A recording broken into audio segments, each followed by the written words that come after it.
तुम मुझसे अपनी मोहब्बत का इजहार करती हो। ये तुम्हारे बेडरूम तक आ गई। मरियम अपनी मनमा अच्छा लगता है मुझे। वो तुम्हारी बीवी है, माँ है, जो उसे तुम्हारी इतनी फिक्र थी कि दौड़ती। तुम्हारा जब दिल चाहे तुम इस घर में आ सकती हो, लेकिन हमारे दरमियान बोलने नहीं कि तुम इस घर में भी रह सको। नहीं करती रही तो वो अवैस को लेके चली जाएगी। रेडी हो गई हो? रेडी तो हो गई हूँ वैस, लेकिन पासपोर्ट नहीं मिल रहे। का तुम्हें कोई हक नहीं बनता, समझी? तुम अपनी हद में रहो लड़की, तुम्हारी औकात। बर्पा करने रखी है। अब हर एक के घर में, 3 घरों में इसने एक साथ फसाद बना रखा है। एक तो अपने घर में अपने ही डैड को नाराज़ कर रखा है, और इधर दूसरी जानिब अब शावेज़ के घर बिला झिझक उसके रूम तक पहुंच जाती है। और यहाँ उसकी माँ को ये बात पसंद नहीं आती और वो काफ़ी ज़्यादा गुस्से में होती है। वो अनाबिया को बुरा भला भी कह देती है। और यहाँ अनाबिया जो है वो आती है और शावेज़ के सामने मोहब्बत भरे 2 बोल कह देती है। और शावेज़ उससे अपने बारे में, उसके मुंह से मोहब्बत भरे 2 बोल सुनकर वो बहुत ज़्यादा खुश हो जाता है और काफ़ी ज़्यादा उसको ये बातें अट्रैक्ट कर जाती हैं।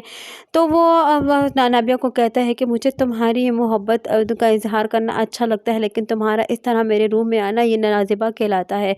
और उसे काफ़ी ज़्यादा कुछ कह देता है। और यहाँ अनाबिया उसे ये रोक देती है और उसे ये कहती है कि तुमसे मिलने के लिए मुझे क्या कुछ नहीं झेलना पड़ता।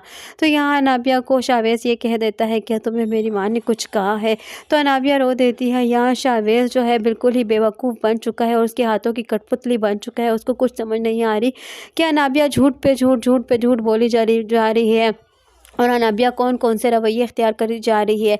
किसी नेक लड़की को और किसी अच्छी लड़की को जो है इस तरह शरीफ घराने की लड़की को इस तरह किसी के रूम में बिला झिझक घुसना बुरा सा लगता है। और यहाँ अनाबिया को तो किसी बात की झिझक ही नहीं है। अनाबिया को तभी झिझक नहीं थी जब उसके साथ उसके कोई रिलेशनशिप भी नहीं था, लेकिन फिर भी अनाबिया जो है इसके रूम तक पहुँच जाती थी। अनाबिया यहीं खड़ी होती है कि अनाबिया के सामने ही शावेज़ को काफ़ी ज़्यादा उसकी माँ डांट देती और अनाबिया को और शावेज़ से कहती है कि क्या वो तुम्हारी माँ लगती थी या तुम्हारी कोई रिश्तेदार थी कि तुम्हारे रूम में बिला झिझक पहुँच चुकी है। और ये बात ज़ेबा नहीं देती कि वो तुम्हारे रूम में इस तरह पहुँच जाए। और यहाँ शावेज़ जो है वो स्टेचू बनकर खड़ा है, उसको तो ना दूसरी जानिब अनाबिया जो है फसाद बिखेरने के लिए अब पुप्पो के घर पहुँच चुकी है। पुप्पो के भी तो समझ बूझ जवाब नहीं दे रही कि है ना मैंने आपसे कि जिधर भी जाती है जिसको भी झूठ बोलती है वो इस तरह सफाई से बोलती है कि दूसरा बंदा इसकी बातों में आ जाता है और इसे ही हकीकत मानने लग पड़ता है।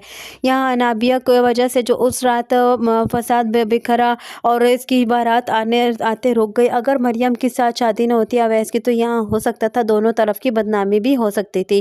खैर, लेकिन फिर भी पुप्पो को ये बात समझ नहीं आ रही और पुप्पो उसके झूठ में आ चुकी है और पुप्पो उसको काफ़ी ज़्यादा प्यार दिलासा देती है। और अनाबिया जो है वो बातों ही बातों में पुप्पो से कहती है कि यहाँ आप जानती हैं कि अगर अवैस और मरियम में काफ़ी अच्छी अंडरस्टैंडिंग हो गई और अवैस हर बात मरियम की मानने लगा तो आप यकीन रखिए कि एक ना एक दिन अवैस जो है वो मरियम को लेकर यहाँ से चले जाएगा। ये बात कर रही होती है कि मरियम वहाँ से मरियम आती है और मरियम काफ़ी ज़्यादा अनाबिया को बातें सुनाती है। उसे कहती है कि तुम्हारा कोई हक नहीं बनता कि तुम हम सास बहू में कोई बात करो, तुम कुछ ऐसा कहो। तो यहाँ पुप्पो उसका साथ देने के बजाय तुम्हें घर से निकाल दो, तुम्हारी क्या मचाल कि तुमने इस तरह मेरी बेटी से बात की और यहाँ तुम्हारी कोई औकात भी नहीं है, इसलिए तुम खामोश हो। जो मरियम खामोशी से चली तो जाती है, लेकिन इस बात की खबर जो है वो अवैस को हो जाती है। अवैस जब अपनी माँ के पास आता है तो अवैस अपनी माँ से बात करता है तो यहाँ उसकी माँ अपनी गलती मानने के बजाय वो अपने आप को ही पीटना शुरू कर देती है और उससे कहती है कि मुझे मारो, तुम्हारी बीवी के साथ मैंने इस तरह का सलूक किया है। लेकिन यहाँ अवैस परेशान हो जाता है और जब रूम में आता है तो वो अपनी बीवी को भी डांट देता है और उसे ये कहता है कि मैंने इसका ये मतलब नहीं है कि तुम जो है अपनी मेरी माँ को ज़हनी मरीज़ा ही बना दो। मैंने तुम्हारा साथ दिया, हर बात पर मैं तुम्हारा साथ देता हूँ, लेकिन मैं ये नहीं चाहता कि तुम मेरी समाज के साथ ऐसा करो। तो अनाबिया हैरानगी से खड़ी है और अवैस का मुंह देख रही है, क्योंकि जो उसने कुछ किया ही नहीं तो वो कैसे उस बात को मान ले। खैर, यहाँ ये बात ख़त्म नहीं होती कि अनाबिया इधर साथ ही दूसरा फसाद बिखेर देती है कि दोनों हनीमून मनाने जा रहे होते हैं कि इतने में अनाबिया आती है और मरियम के जाने के बाद वो पासपोर्ट रास्ते से छुपा लेती है। मरियम बेचारी जब जाने लगती है तो सामान सब कुछ रेडी होता है, लेकिन पासपोर्ट नहीं मिलता। यहाँ सब कुछ ढूंढते हैं लेकिन पासपोर्ट ना मिलने की वजह से उनकी फ़्लाइट कैंसिल हो जाती है। यहाँ अनाबिया बहुत खुश होती है और घर जब आती है तो अपनी माँ से कहती है कि वो लोग मेरी परमिशन के बगैर या मेरे मर्ज़ी के बगैर जा ही नहीं सकते। तो उसकी माँ कहती है क्या मतलब, वो दोनों तो हनीमून पर जा रहे हैं, फिर क्यों नहीं जा सकते, और ऐसा क्या हुआ, क्या है तुम ऐसा फिर से तुमने क्या किया है कि वो नहीं जा पाएंगे। वो समझ चुकी हैं कि अनाबिया ने फिर से कोई ऐसी हरकत की है जिसकी वजह से उनका जाना कैंसिल हो गया है, या कुछ तो ऐसा किया है, गलत कर आई है।